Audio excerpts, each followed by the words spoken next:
Dear students, अस्सलाम वालेकुम। Online class के सिलसिले में आज पावर पॉइंट का हमारा लेक्चर नंबर 3 है। इस लेक्चर में हमने ये देखना है कि इससे पहले हम ये देख चुके हैं कि पावर पॉइंट को ओपन कैसे करते हैं, उसके अंदर स्लाइड्स कैसे क्रिएट करते हैं। आज हम देखेंगे कि इसके अंदर एनिमेशन कैसे क्रिएट करते हैं। ठीक है, अगर आपने मुख्तलिफ़ किस्म की एनिमेशन क्रिएट करनी है और वो होती क्या है अभी नज़र आ जाएंगी। तो अभी हम देखते हैं कि एनिमेशन क्या चीज़ है। इसके लिए हम कोई सैम्पल स्लाइड ओपन कर लेते हैं। जैसे हमारे पास ये स्लाइड है, ठीक है, ये एक प्रेजेंटेशन है, इसको ओपन कर लेते हैं। इसमें अगर आपने एनिमेशन क्रिएट करनी है तो सबसे पहले आप स्लाइड पे क्लिक करेंगे। जिस स्लाइड पे आपको एक एक स्लाइड पे ख़ुद एनिमेशन का इफ़ेक्ट डालना पड़ेगा। तो फर्स्ट आप एक स्लाइड पे क्लिक करें, यहाँ साइड पे, इस साइड पे जो कि लेफ़्ट साइड है, लेफ़्ट साइड पे क्लिक करें, वो स्लाइड सेलेक्ट हो जाएगी। अब उस स्लाइड यहाँ आपको राइट साइड पे मिड में नज़र आ रही होगी। अब इस स्लाइड पे क्लिक करें तो अब यहाँ पे आपके पास देखिए एनिमेशन का ऑप्शन इनेबल हो गया है। ठीक है, वो आपको कहा रहा है कि आप किस तरह डालना चाह रहे हैं। तो सबसे पहले हम ये डालना चाहते हैं इसके ऊपर animation appear, for example appear. तो ये इफ़ेक्ट डाल गया। आप देखें ये साइड पे आपको एक स्टार नज़र आएगा। स्टार का मतलब है कि इस स्लाइड के अंदर एनिमेशन है और यहाँ पॉइंट भी आ गया 1। फिर मैं इस पे भी स्लाइड पे एनिमेशन डाल देता हूँ।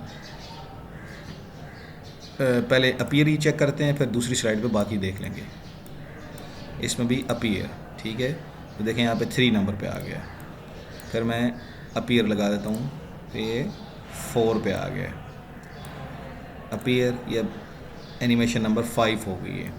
अपीयर, इस पर फिर लगा दूँ, एनिमेशन नंबर 6 हो गई है। इस एक स्लाइड के ऊपर मैंने एक किस्म की एनिमेशन लगाई है ताकि आपको सही तरह वो रिज़ल्ट्स नज़र आएँ। अब इसको मैं चेक कैसे करूँगा, इसे मैं वापस ओपन करता हूँ स्लाइड शो में। स्लाइड शो में मैंने इसे किया ओपन। अब देखेंगे अभी ये स्क्रीन ब्लैंक है, कुछ भी ओपन नहीं है। मैं की से जो है वो डाउन एरो, जो 4 एरोज़ आपको दी ना, लेफ़्ट राइट अप डाउन, उसमें डाउन एरो दबाऊँगा तो देखें फर्स्ट वाली एनिमेशन ओपन हो गई है। जैसे जैसे मैं कीज़ दबाता जाऊँगा वैसे इसका फ़ायदा क्या होता है कि जब आप कोई पॉइंट एक्सप्लेन कर रहे होते हैं तो जो पॉइंट आप चाहते हैं कि ओपन हो और उसी को एक्सप्लेन करें तो आप उसको ओपन करेंगे। जैसे मैं गैदरिंग द डेटा, अब मैं इसको ओपन करूँगा, इसके बारे में बात करूँगा, बाकी पॉइंट ओपन नहीं होंगे। अब जब मैं इसके ऊपर अपनी डिस्कशन कंप्लीट कर लूँगा और उसके बाद मैं फ़िल्टरिंग द डेटा ओपन करूँगा, फिर इस पर डिस्कशन होगी तो बाकी पॉइंट्स नीचे वाले जो हैं 3, 4 वाले वो भी नज़र नहीं आएंगे। फिर 3 पे डिस्कशन होगी, तब तक ये सामने रहेगा और उसके बाद जब इस पर आप डिस्कशन कर लेंगे तो फिर 4 ओपन कर लेंगे। यहाँ कहने का मतलब ये है कि इस जो एनिमेशन है ये प्रेजेंटेशन को जो है इफ़ेक्टिव बनाने का एक मेथड है कि आप वो पॉइंट्स सामने लेके आएँ जिनके ऊपर आपने डिस्कशन करनी है और बाकी पॉइंट्स को आप रोक लें। ठीक है, इस तरफ देखते हैं इसके और भी बहुत सारे इफ़ेक्ट्स हैं। अब इस स्लाइड के ऊपर मैं उसके दूसरे इफ़ेक्ट्स डाल देता हूँ। तो यहाँ पे मैं इस पर क्लिक कर रहा हूँ और यहाँ पे फेड या फ्लाई इन कर लेते हैं, ये एक अच्छी है। इस पर 1 आ गया। इस तरह इस सारे के लिए हम क्या कर देते हैं, इस पर भी फ्लाई इन डाल देते हैं। Scopus fly in, web of science fly in. इस तरह ये जो पॉइंट है ये इसको फ्लाई इन की जगह हम कर देते हैं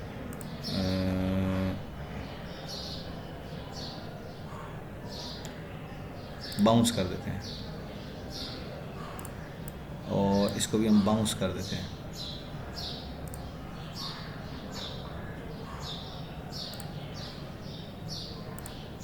और इसको हम कर देते हैं अपीयर। ठीक है, तब देखें इस एक स्लाइड के ऊपर 7 एनिमेशन है और इस स्लाइड के साथ एक स्टार आ गया। इसका मतलब है कि इस स्लाइड पे एनिमेशन एग्जिस्ट करती हैं। इसको अब आपने स्लाइड शो पे चलाएं, देखें स्क्रीन इनिशियली ब्लैंक है। अब मैं एक दफ़ा एरो दबाऊंगा, डाउन एरो, देखेंगे ये फ्लाई हो के आया है बॉटम से टॉप की तरफ। फिर जैसे जैसे मैं की प्रेस करते जाऊँगा वैसे वैसे ये भी टेक्स्ट का अपीयर होने का तरीका है। इस सब देखें तो पहले भी हमने जो अपीयर किया था वो किस तरह अपीयर हो रहा था और ये कैसे अपीयर हो रहा है, देखें तो ये डाउन से अप की तरफ आ रहा है। ये भी एक मेथड है। ये बाउंस, ये भी एक तरीका है। तो इसमें एक ये अच्छी प्रैक्टिस होती है कि आप बहुत ज़्यादा एनिमेशन इफ़ेक्ट नहीं डालते। अगर एक स्लाइड है तो उस पर आप एक ही तरह की सारी एनिमेशन डालेंगे। अब इसमें मैंने 2 तरह की डाली हुई है, देखें यहाँ पे एक है ये वाली, उसके बाद मैंने बाउंस वाली डाली है। ये अच्छी प्रैक्टिस नहीं है। कि आप एक स्लाइड पे 2-3 किस्म की, क्योंकि यहाँ मकसद किसी को बात बताना होता है, ना कि ये समझाना कि हमें ये एनिमेशन करनी आती है, ठीक है। तो आपने एक स्लाइड के अंदर एक ही तरह की एनिमेशन डालनी है बस, उसके अलावा आपने कोई, अब जैसे बाउंस है, ये स्टूडेंट्स के लिए कोई अच्छी प्रैक्टिस नहीं समझी जाती। जो एक एकेडमिक में एनिमेशन है वो अपीयर है, ठीक है। सबसे अच्छी प्रैक्टिस जो है वो अपीयर है, एक सिंपल है और इजी है, लेकिन यहाँ बहुत सारे अवेलेबल हैं, आप जो चाहें प्रैक्टिस कर सकते हैं, जो चाहें जिस तरह चाहें देख सकते हैं, ठीक है। इससे नेक्स्ट स्लाइड में मैं आपके लिए एक और भी ट्राई कर लेता हूँ। यहाँ पे फेड है एक, इसके अंदर ये इस पर भी फेड अप्लाई कर देते हैं, तो इसका इफेक्ट आपको नज़र आ जाएगा कि फेड हो तो कैसे होता है। एक फ्लोट इन भी देख लेते हैं, ठीक है, और स्प्लिट भी देख लेते हैं।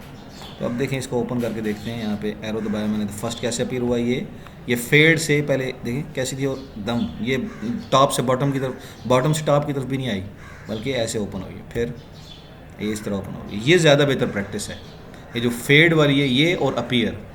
फेड और अपीयर ये दो बहुत अच्छी हैं, एक ये वाली फेड और एक अपीयर, ये दो फर्स्ट टू हैं, ये बहुत अच्छी एनिमेशन समझी जाती हैं, और एकेडमिक के अंदर यही दो चलती हैं, ठीक है। आप भी चाहे यही यूज़ करें, ये ज़्यादा इजी है और ये ज़्यादा चलने वाली। बाकियों में इफ़ेक्ट बहुत ज़्यादा है, वो फिर ओवर लगता है।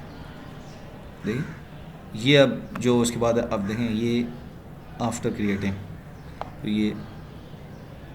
ये इतनी ज़्यादा अच्छी प्रैक्टिस नहीं है, ज़्यादा जो चलती है वो ये वाली हैं, एक फेड और एक अपीयर, ठीक है। यहाँ बताना मकसद ये था कि आप एनिमेशन किस तरह यहाँ पे ऐड कर सकते हैं। बाकी इंशाल्लाह नेक्स्ट स्लाइड में।